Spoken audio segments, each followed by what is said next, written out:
two sentences to draw you in. This is the kind of story people whisper about over coffee. Impossible, quiet, and full of old light. It begins with a woman on her knees, a small town holding its breath, and a secret that the cornfields seem to keep. If this story touches you, please like and subscribe so you don't miss the next one. Hit the bell so you'll know when we post. We tell stories like this every week.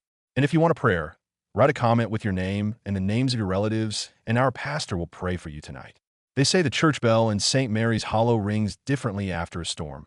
A softer, older sound, like metal remembering a name. I heard that bell the night the statue fell. And I remember thinking, with the kind of small dread that settles in your throat, that something had been woken. Nobody in town uses the word miracle lightly. We use trouble and bad luck and folk warnings. But that night, the whole valley smelled of wet candles and something else, something that tasted like copper in the back of the mouth. St. Mary's Hollow sits off Route 12, a smear of clapboard houses, a diner with red stools, two grain silos that glow at dusk, and the white church at the top of the hill. People here still leave jars of peaches on porches, still borrow sugar and lawnmowers between families, and still light votive candles at the church in the shape of small, hopeful constellations. The town has one funeral home, one feed store, a Saturday market with pies that could make a stranger stay a little longer. The parish is the town's anchor. Potlucks, baptisms, the snowball of Christmas carols in December. Even the teenagers come on Sunday, more from habit than faith, but they come.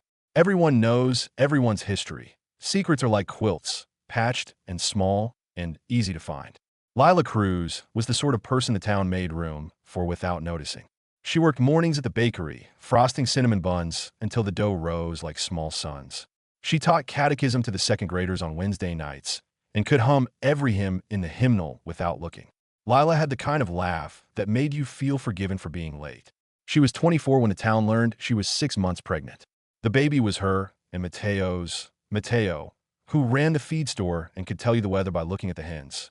They had a small apartment above the diner and plans the way other people have recipes. Careful, practical, hopeful. 3 nights before the statue was found broken, some kids had been dared to go onto the church lawn after midnight. That's how small towns feed trouble. A dare becomes a rumor, and a rumor becomes the town's story. The statue of Our Lady stands in a small alcove beside the rectory, hand-chipped, face worn by decades of rain and the touch of parishioners.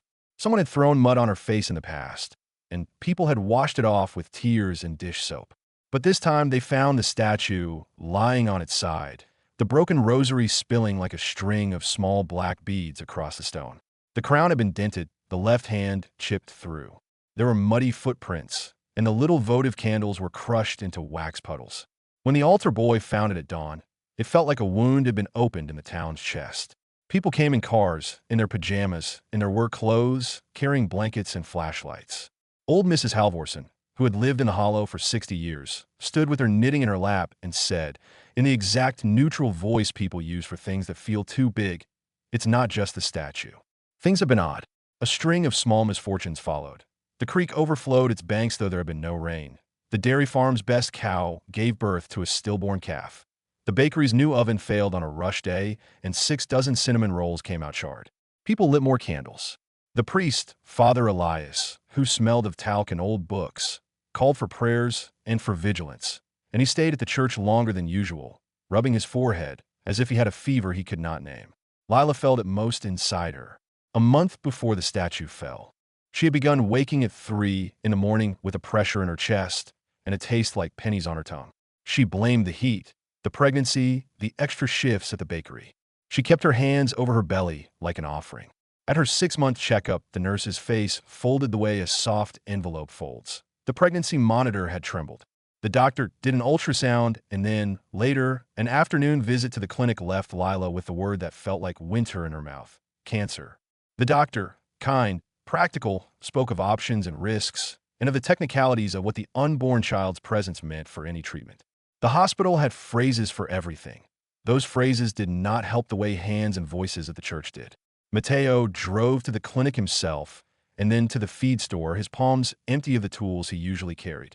He stood in the doorway of St. Mary's for a long time without entering, watching the parishioners light candles and say names into the smoke. When Lila told the priest, she did it haltingly, like someone whispering a secret in a room full of people. Father Elias read his Bible slowly, then placed his hand on her arm and said the words that hold the shape of a plan. "We will pray." The town rippled outward, as small towns do.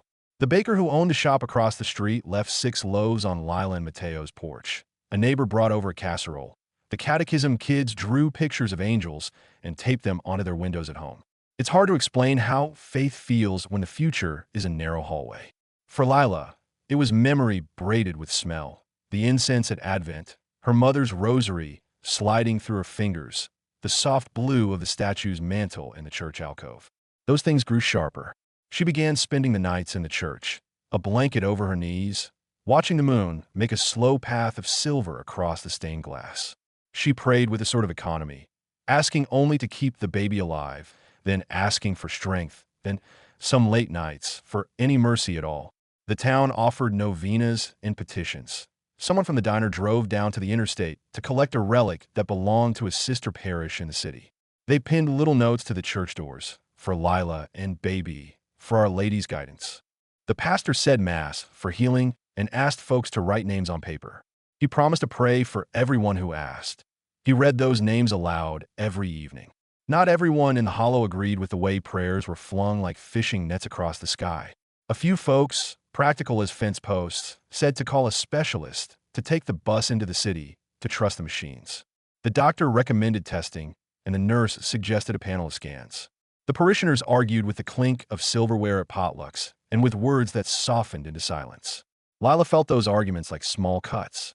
She was a woman of simple devotions, not of defiance. But when the church statue was vandalized, that small hurt changed into something fierce. People who had once nodded politely because their parents had taught them to now said things out loud.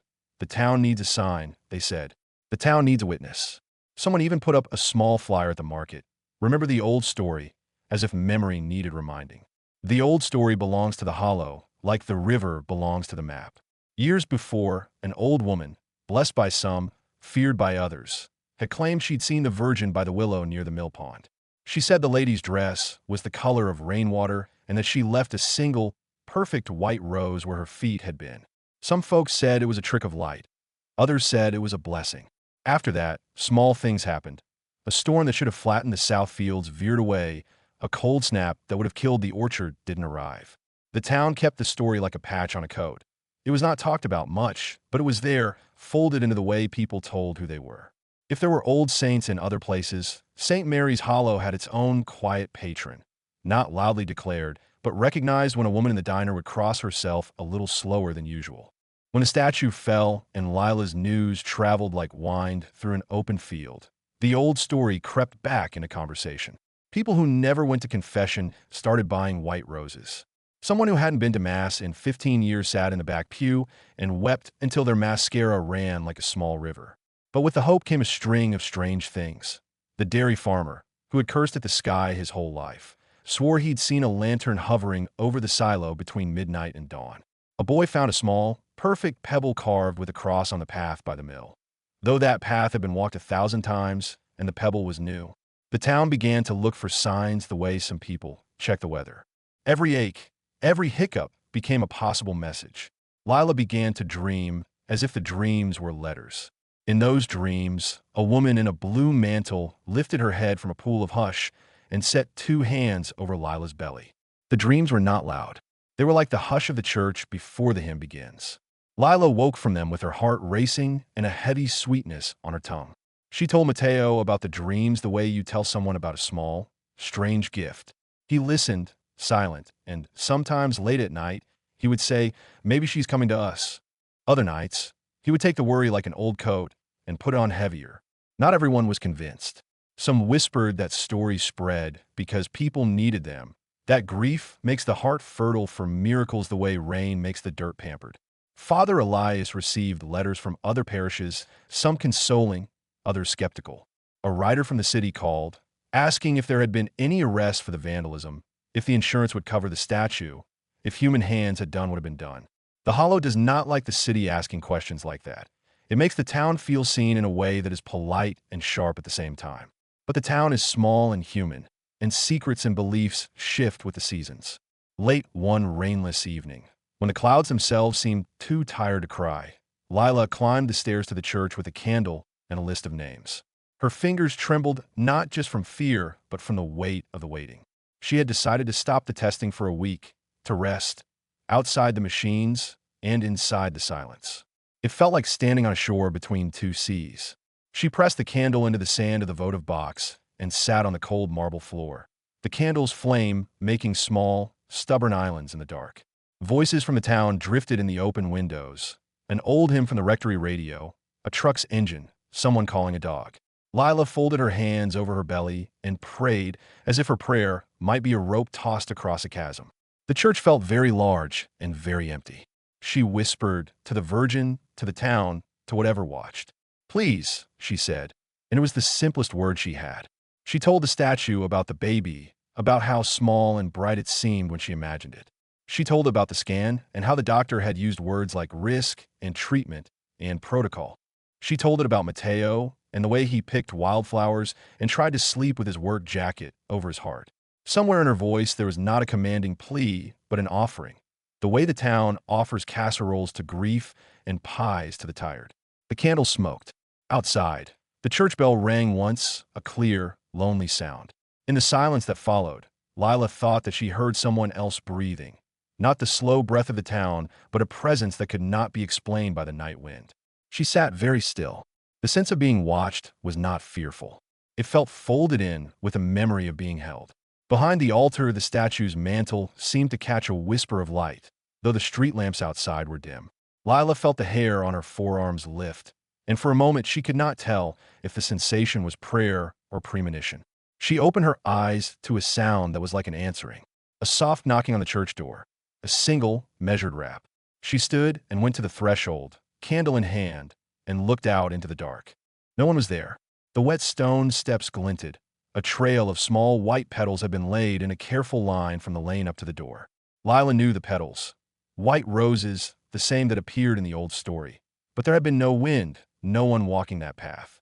She felt something inside her rearrange, like a room being set in order. She whispered a name into the night, and it felt as if the town leaned forward to hear. She stepped onto the porch and picked up a petal.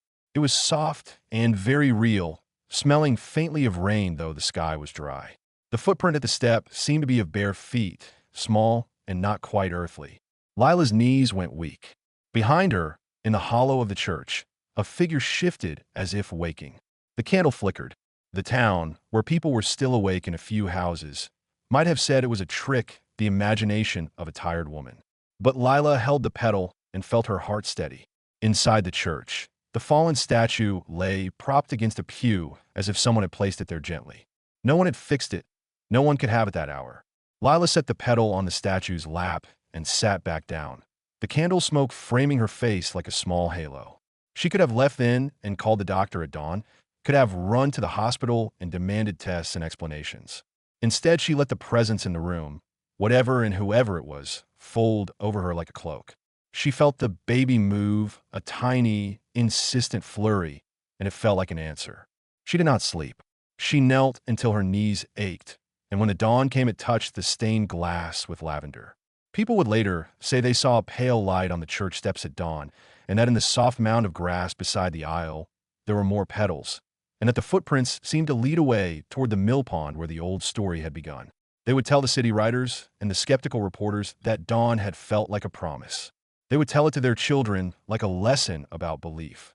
But dawn also brought the city phone calls and the hospital's scheduling clerk asking if she wanted to come in, brought the neighbor with coffee who sat on the stoop and held his hat.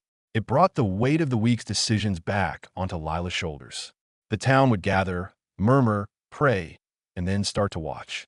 The statue had been found propped up, but no one could explain who had done it or why petals had been laid like a small white highway. The sense of being watched did not leave Lila. It settled deeper like roots. And somewhere not far from the mill pond, a lantern swung for a heartbeat, and then was gone, as if someone had dragged the lantern backwards through a seam of time. She had the test scheduled for Friday. That was 3 days away. On Thursday night, when the bells rang again for vespers, Lila felt the baby kick like a small drum against her palm. She kissed her fingers and placed them on the statue's mantle, pressing her forehead to the cool stone. She whispered, "If you are there, be gentle. The candle in the votive box flared and then steadied. Somewhere in the town, Mrs. Halvorson put down her knitting and bowed her head. Outside, the cornfields were absolutely still. Inside Lila, the waiting felt like the whole world hinging on that small heartbeat. And then, as evening closed, Mateo brought a stranger to the door, a woman whose hands smelled of river water and who carried a small tin box.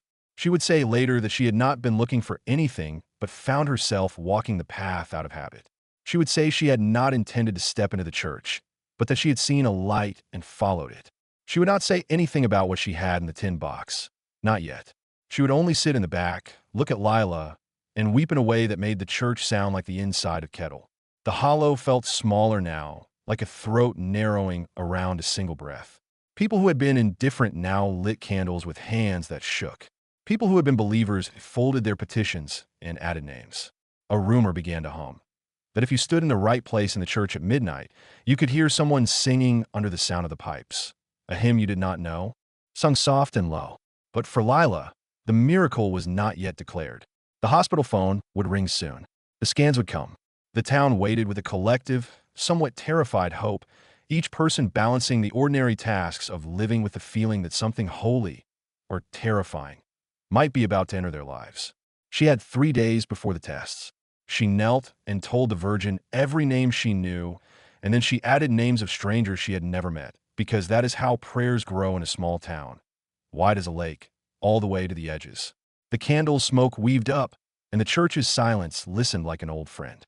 Outside, the wind moved through the corn, and someone in a house at the bottom of the hill whispered a warning that the town has always known.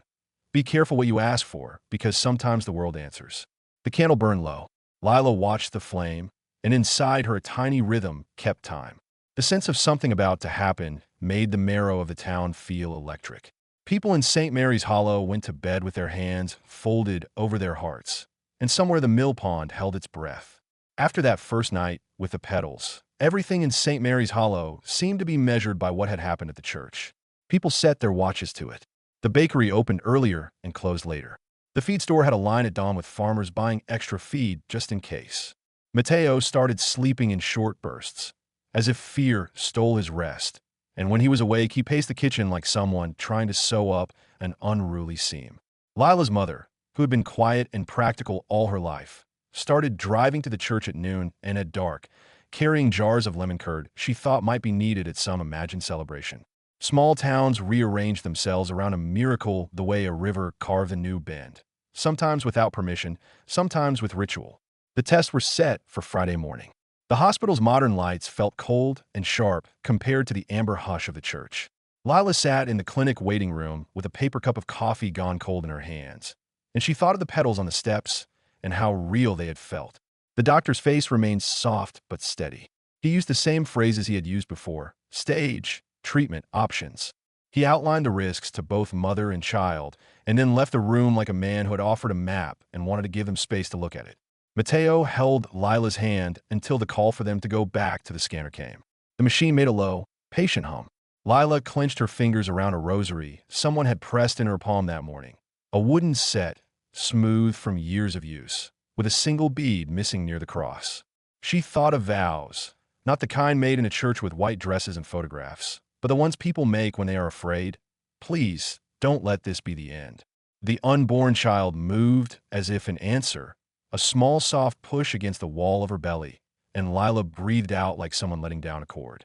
While the city medical team did what machines do, the Hollow did what it knew. People kept coming. The diner started a pie fund. The parish office filled with notes tied in blue and white ribbon. Father Elias met with a man from the diocese who spoke in the gentle, procedural tone of someone who had a balanced belief with liability. "We need to be careful," the man said, looking at the stack of photographs the priest had brought from the church. Images of the statue, the wax puddles, the petals. "People will come. We'll manage visitors. We'll make statements." His voice sounded like a hinge closing on something neither of them wanted to name. By afternoon, reporters from outside the county had arrived. They parked cars along the lane and stood with microphones like curious birds. A television crew set up outside the church and trained a camera on the white steps as if they were waiting for a curtain to be lifted. A local blogger live-streamed from the diner with a shaky smile and a mugs and rosaries backdrop. The hollow had been quiet for so long that it received this attention like a stranger dropping into an old kitchen. Polite, startled, wary.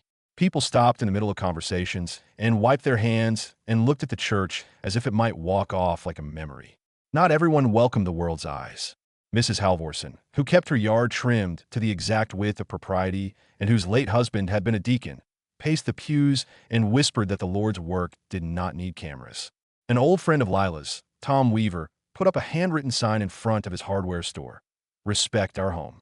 Someone else taped a small note to the church door. Leave our stories be. Fear and pride braided together.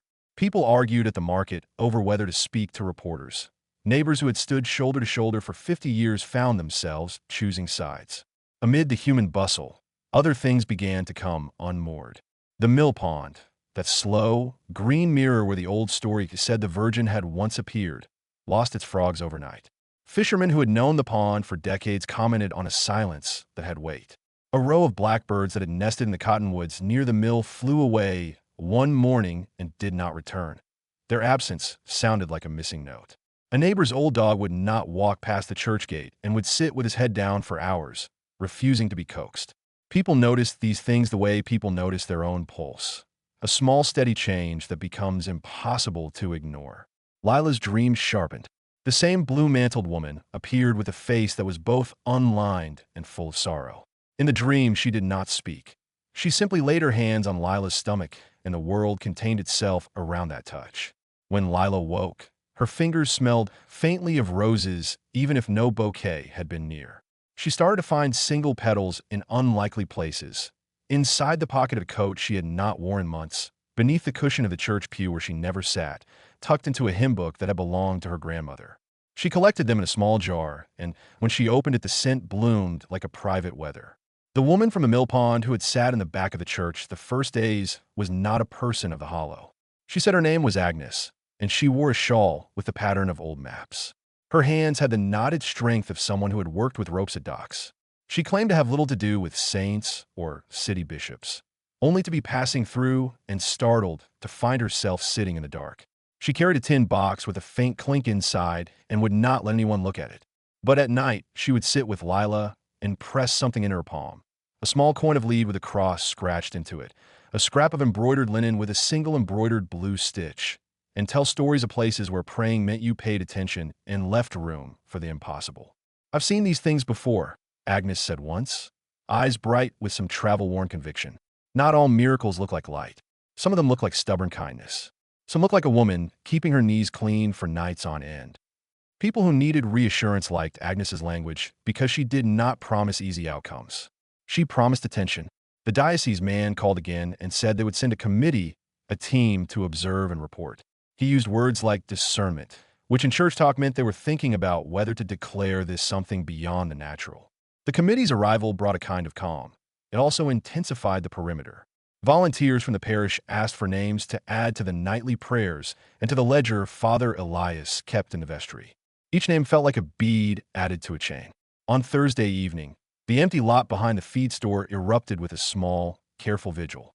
People came with folding chairs, with thermoses, with children who were hushed by the gravity of adults' faces. Someone had set up strings of lanterns in the maples. The light played in the leaves like a congregation. Children passed around candles and recited the Hail Mary as if it were a game that had been taught through generations. Someone read testimony after testimony. Mrs. Halvorson's memory of the old story, a farmer's account of the hovering lantern, a teenager's shaky recording of the hymn under the pipes. A hush came, and everyone listened, as if listening itself might be an act of grace. That night, the radio in the diner carried the news of Lila's scans in a voice that spoke across miles. She had a tumor, doctors said. It was what the doctors said it was. But the hollow heard the word with new ears. The reporter's tone made the village feel like part of a larger stage, and some bristled at that. Some found comfort in belonging to a narrative larger than themselves. Others shuttered windows. The world outside the hollow wanted answers and ratings and a timeline, but inside the hollow the answers were being shaped by hands that had baked bread for weddings and sewn christening gowns for decades. As midnight approached, people began to drift toward the church. The lanterns lighted a path like fireflies. The camera crews, prohibited from entering by Father Elias and the committee, leaned against their vans and filmed the hill instead, catching the silhouette of the one-room schoolhouse and the clump of maples. It was then that something stranger happened. A low fog came rolling in from the fields. It moved in a soft, patient sheet, settling around steps and porches like a shawl. It did not smell like swamp. No, it smelled like the inside of a church that had been closed for too long, a mix of old books and beeswax and something like lemon. People who were afraid began to leave. Those who were faithful pressed forward. Lila stood with Mateo at the back of the crowd, hands clasped. She had decided to put off treatment if there was a chance the church could offer something else. She knew this was a fragile decision, full of what-ifs and the risk of regret. Mateo's jaw worked as if chewing through worry. They had heard the diocese man say that caution was needed, but they had also watched petals appear where no one walked. They had their reasons, private and sharp as pins. At 20 minutes to midnight, the bell in the church tower began to toll. It was not the bell's usual call to prayer. It was a measured, insistent sound, 12 notes in a slow, steady pattern. People looked at one another. A silence like a held breath settled. The lantern's flames leaned as if listening. In that hush, a voice rose, not through a speaker, not amplified, but a single clear note that seemed to come from everywhere at once. Someone humming a melody under the church's breath. The congregation followed the sound into the nave. The smell of roses was suddenly very strong, as if someone had placed bouquets in every corner. Candles in the votive box flared and then burned blue for an instant before re-steadying to amber. Agnes sat with her tin box on her lap and did not make a sound. Father Elias stood at the altar and clutched a handkerchief that he had not used for years. Lila went down on her knees and pressed her forehead to the stone floor, certain like a compass needle that some great pull was happening. Then the doors opened. No one had come to them, and no one could say when they had unlocked themselves. Cool air moved through the church like a hand. Someone in the back whispered that they had seen a figure standing at the top of the steps, outlined by the maples and the lantern light. The figure did not walk so much as appear, like a tide, lifting something into being. People craned their necks. The camera crew outside lifted their lenses, as if hoping to trap the moment in glass. Lila felt the world tilt. It felt as if the heat of the bread ovens and the smell of gasoline and the distant city had fallen away, leaving one precise point of brightness. The figure moved down the aisle not with the sound of feet, but with the hush of folded cloth. For a second the light made her think of memory, the blue of a shawl in a dream, the kind of color old photographs try to remember. The town held its breath, as if holding a fragile bird. And then, right before the figure reached the foot of the altar, something happened that made the light bend and the church go very silent. The candles went out all at once.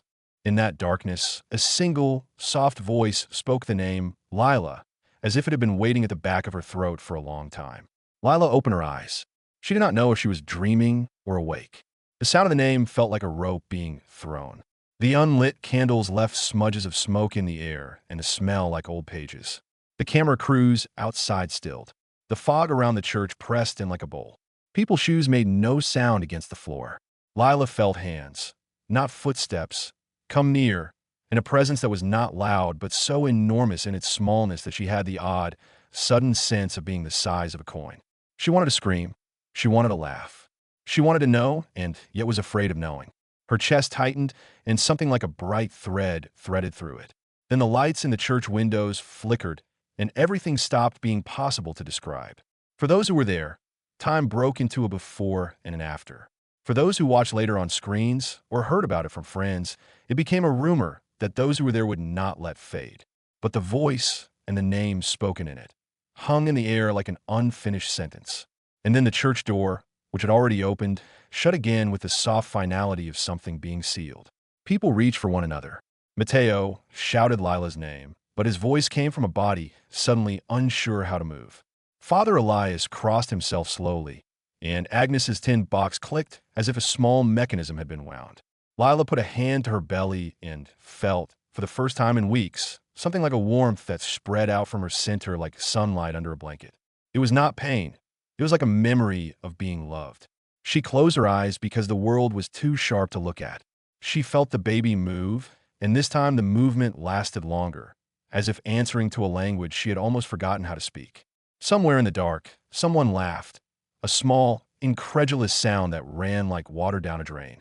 The candles remained unlit, and the clock over the sacristy ticked with a resumption of ordinary time. People did not know if it had been a trick of the light, a group hallucination, or something else. They only knew their bodies carried the echo, the spoken name, the sudden hush, the warmth. They knew that when they left the church that night, they moved more slowly, as if the air outside had become thicker with meaning. When the committees and the cameras left the hill at dawn, they left behind more questions than answers, and that is the river that moves people forward. The diocese man sent a note to Father Elias, saying they would continue to observe. The television station ran footage of the closed doors and careful interviews with townspeople. The city paper called the occurrence mysterious and an event of public interest. The hollow slid into a week where the ordinary tasks of living, crops, bills, school carpools, unfolded under a new sky. But Friday morning came with the sound of paper and the hospital's antiseptic light. Lila walked into the clinic as if moving through two worlds at once. The word test had new weight now. She had slept little, but something steadied her steps. If miracles could be measured by machines, the machines would tell. If not, then the story would change into a different currency. Inside her, a rhythm continued to keep time. She lay down on the table again, and the machine hummed. The technician moved, efficient and kind. Mateo held her hand. For a moment, the only sounds were their breathing and the low performance of the scanner. Lila looked at the ceiling tiles and thought of the blue mantle she had seen in dreams. She whispered a short prayer, a string of words that felt like coins to be spent. She asked for the baby to live and for a different language to appear that would allow her to understand whatever was coming. The screen showed shadow and light. The technician frowned, as if reading a page she did not recognize. She stepped out and said quietly, "The doctor will be in shortly." Lila folded her fingers around Mateo's and held them like anchors. That afternoon, when the doctor returned and sat down across from them with a light that was not quite clinical, Lila's breath shortened. He told them the news as if he had rehearsed his tone, then said something that made both their eyes widen.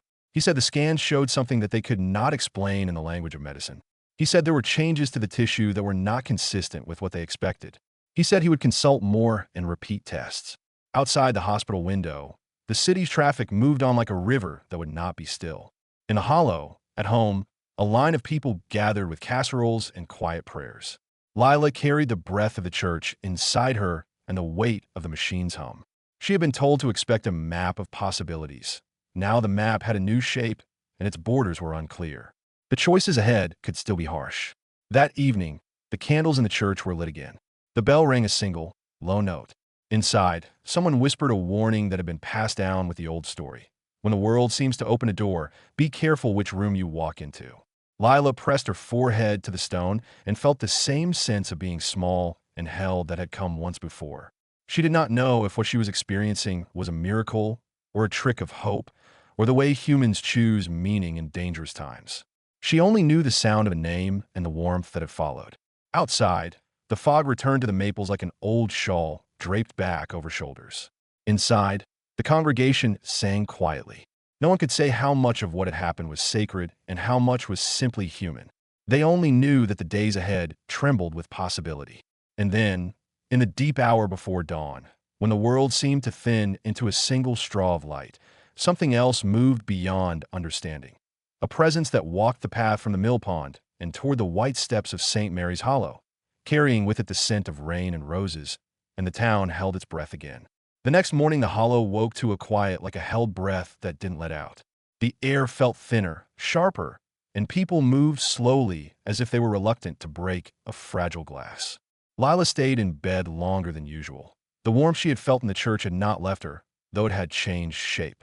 It had become something steady and near, like the hum of a neighbor's radio through a wall. She and Mateo sat at the small kitchen table with a mug of coffee growing cold between them and talked in careful sentences about the what-ifs they had promised not to speak aloud. Word had spread that something more would happen. People came to the church in ones and twos, fingers folded, offering small things, a loaf of bread, a rosary, a child's drawing. Reporters had gone from relentless to watchful, taking care not to crowd the town as the diocese asked for discretion. The committee was still in the area, and a committee makes questions into a shape, a careful, slow box that tries to hold a mystery. But while the outsiders measured, the hollow kept doing what it had always done, people tended to one another. That is how miracles and small towns coexist with ordinary hands. On the morning the Virgin came to Lila's house, the sky was thin and blue. There had been no storm, no warning. Mateo had gone to the feed store early, leaving Lila to sleep a little longer than usual.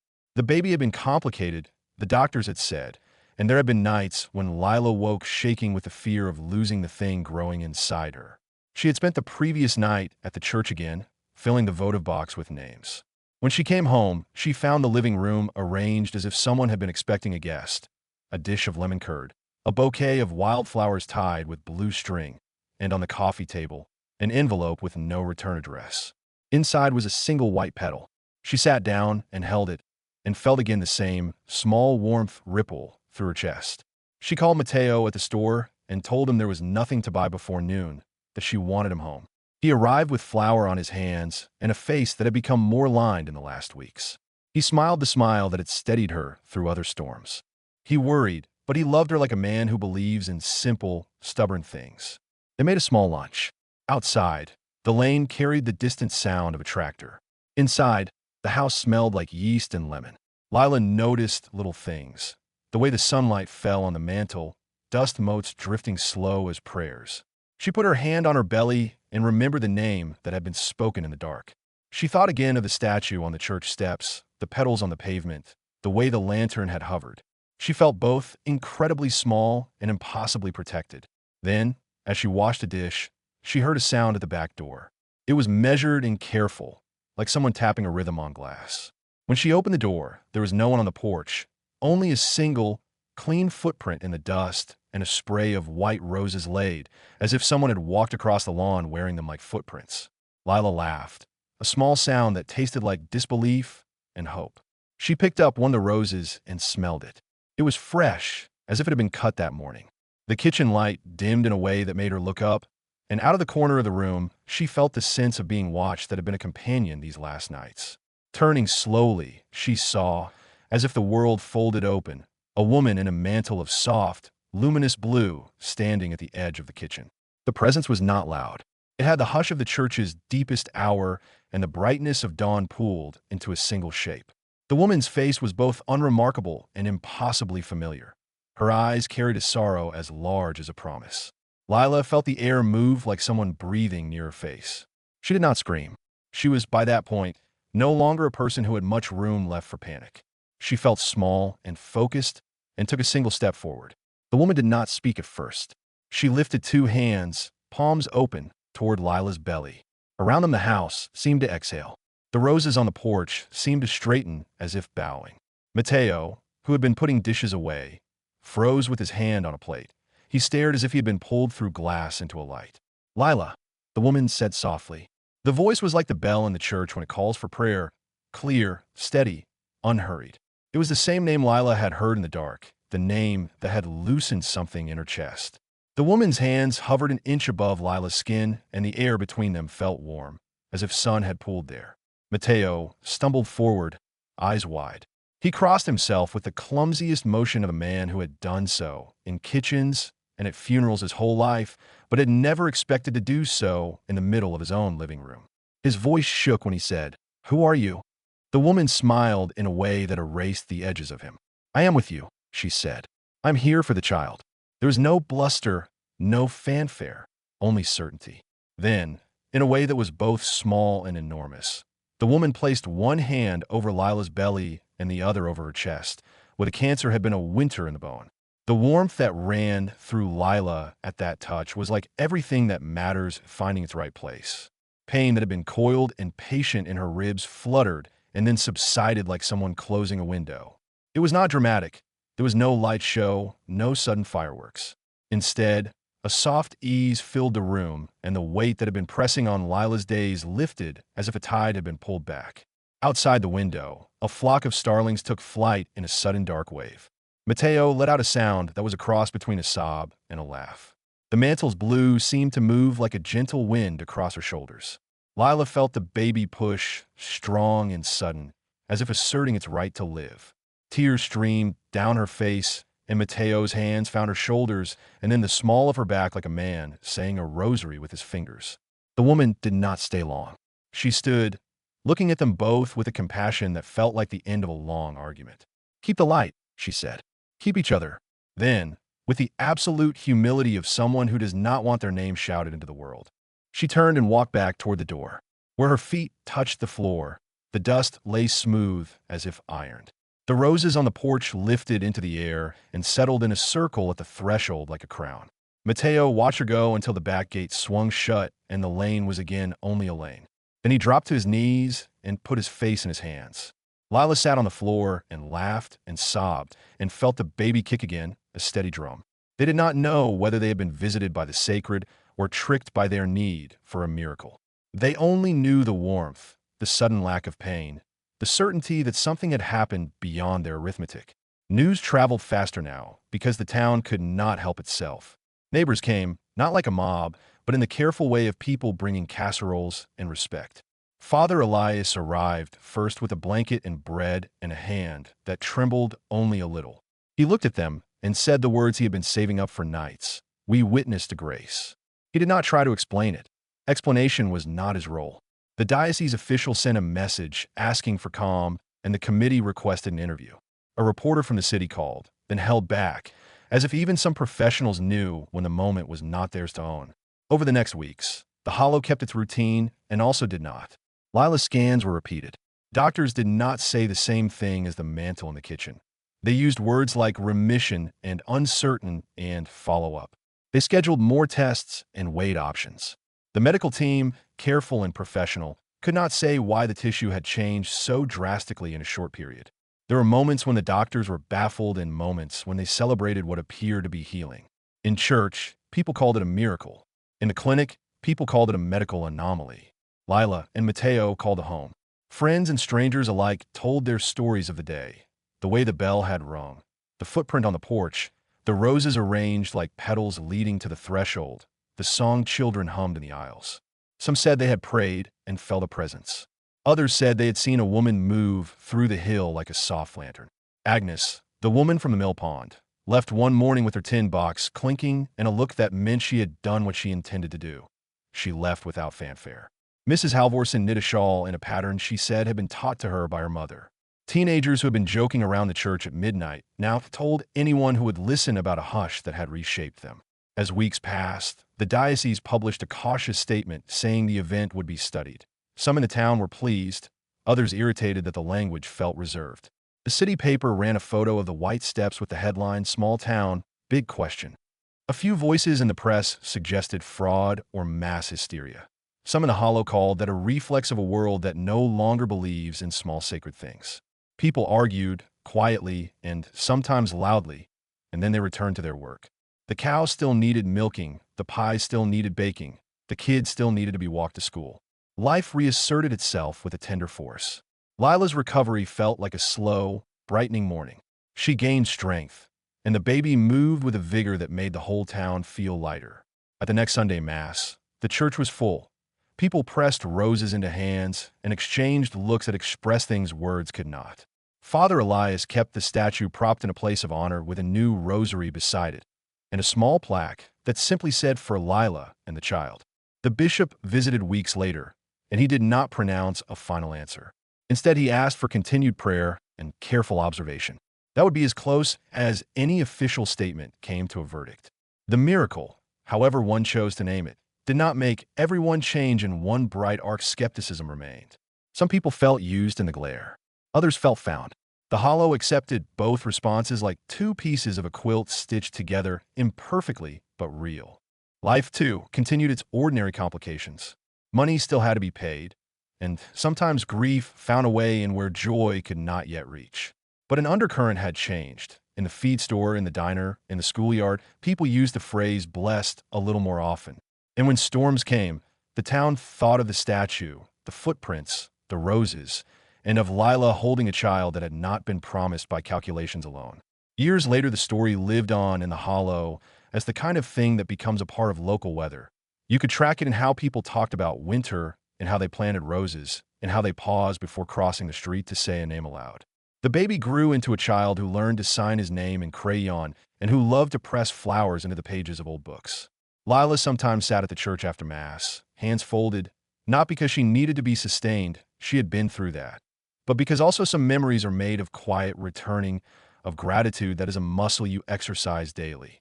There are who say it was a miracle, and those who say it was something else. There are also those who insist it simply happened, and that the world includes small, bright events that do not need unanimous proof. For the people who lived through it, the story became a sort of grammar for speaking about what can't be measured by tests. Faith and fear braided together, a town's history folded into its future, a woman's life changed at a kitchen table by a touch none of them could fully explain. Thank you for listening to this story. If it moved you, please like and subscribe so you don't miss future tales, and share it with someone who loves the kind of quiet, impossible stories that make the skin go cold and the heart swell. If you'd like a prayer, write a comment with your name and the names of your relatives, and our pastor will pray for you tonight. We're grateful you were here.